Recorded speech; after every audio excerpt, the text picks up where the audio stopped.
Hello, so this is Lizzie Phelan. I'm an independent journalist who has been reporting on the Libya crisis since it began in February. And on the line, I have with me a young Libyan who knows a lot about what's happening now with the resistance, that is, of course, the Green Resistance, who are fighting against NATO's rebels on the ground. So thank you very much for joining us. And if you could just tell me a little bit about, there has been reports in the mainstream news about clashes, but of course they're not identifying them anymore as pro or anti-Gaddafi clashes. They're just kind of portraying Libya as in a state of disarray. But we have heard through non-mainstream sources that in Zawiya a few days ago that 300 prisoners were released by the resistance. Can you tell us a little bit more about what's been happening in Zawiya and about that particular incident, please?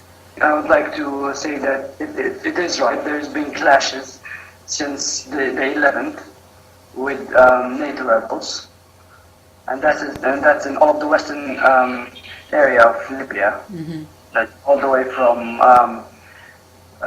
Janzur and Tripoli to Zawiya and surrounding areas. But the biggest clashes happened in Zawiya and neighboring areas. The tribes of Shifana. Basically what happened was on the 11th, the Green Resistance took off from Shifana area into the 27th Army camp. That's, as many Libyans would know, that the Sabah Shirin Army camp. Yeah. They have an open checkpoint over there, putting green flags and pictures of our leader, Muammar Gaddafi. And then people have actually relayed this news to the rebels, or NATO rebels, and then clashes have started. Okay, so there's actually been green flags and pictures of Muammar Gaddafi going up in Libya. Yeah, there are everywhere, especially in Muslim and areas like this in Tripoli. But we're not talking about the Zawiya. Second thing they've done is basically they went inside this 27th army base and have successfully executed a very good plan by bombing the ammo depot there. And the explosions were happening all the way from the night of the 11th until the second morning of 12th. This is in Misrata? No, this is not in Misrata. This is all in Zawiya. In Zawiya, okay. In Zawiya, yes. And also in Misrata, there's been some explosives last night. Yeah. Explosives that happened around the city, in different places, but nobody has talked about this. And so the resistance was responsible for these explosions? Yes, it has been responsible for these explosions, and also has been responsible for cutting supplies to the rebels, basically armed supplies to the rebels from the city of Misrata to the city of Tripoli. Right. But roadside traps, basically, when a convoy is passing through, our great resistance shoots on this convoy RPG missiles, and this has been successful for the past 2 weeks. Yeah. On separate occasions.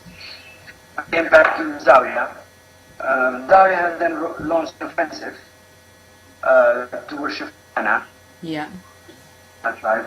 At the areas of Al-Maya and surrounding areas of Al-Ma'mura as well. And they have taken out tanks, but they have been so far not able to control it.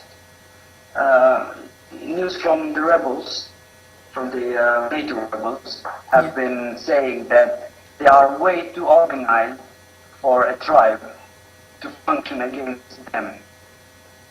And what news I have is that Saif al-Islam al-Gaddafi is actually leading these clashes.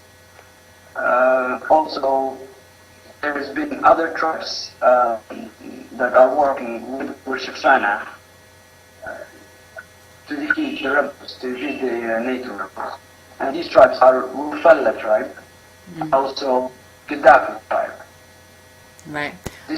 These tribes were responsible for securing Benulid and Sirte.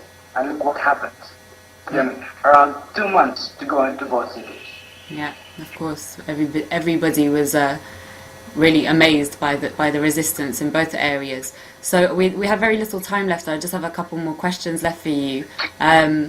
The first is, what do you think that these incidents over the past few days show about the resistance and the kind of state that it's in? If you could answer that first of all. Sure.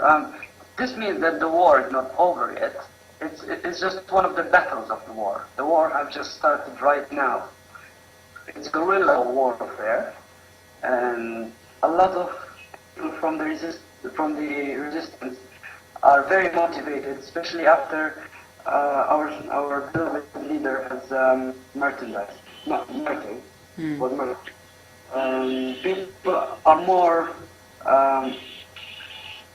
are stronger emotionally right now to fight than any time before, and it's a Bedouin thing really.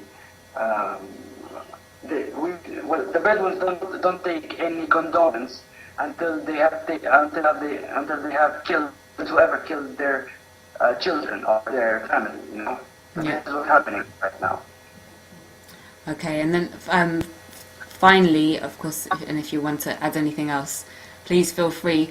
But finally, there's been some, I'm going off topic a little bit, but there's been quite a lot of discussion about the so-called Arab Spring and the uprisings in Tunisia and Egypt. And I just want to know from you and also from Libyans like yourself, to what extent you think that the West was involved in those uprisings so that they could essentially be cover for the invasion, the Western invasion, that subsequently took place inside Libya. Okay, Libya is not only about the Arab. Okay, I think that the Westerners are interfered in those revolutions, or what have been called as revolutions. 110% basically. Evidence of this is basically the young people who have done this revolution have been out away from the leadership of their countries. And second thing, Gaddafi was basically, or Gaddafi's Libya, was the safety for Africa, the safety net for Africa and for the Arabs. Right now, Egypt are very threatened because the Americans and NATO are trying to open an army base there. Right? So now really Israel could do whatever it wants to the Arabs, and nobody could do anything about it. Capitalism would be all over the place, imperialist, and nobody will fight it. But I have very good news for you, that we are all Muammar Gaddafi. All of the Libyan resistance, every single one of them are Muammar Gaddafi. And we are not going to allow this to happen. Well, this is really interesting stuff, and thank you so much. You know, it's very rare that we get to hear voices like yourselves, because obviously it's a very dangerous time, and very difficult to get information about what is happening on the other side, which is completely absent, of course, from the mainstream. So thank you very much for your time, and we wish you all the very best, and we hope to speak to you soon. Thank you. Same here. Thank you.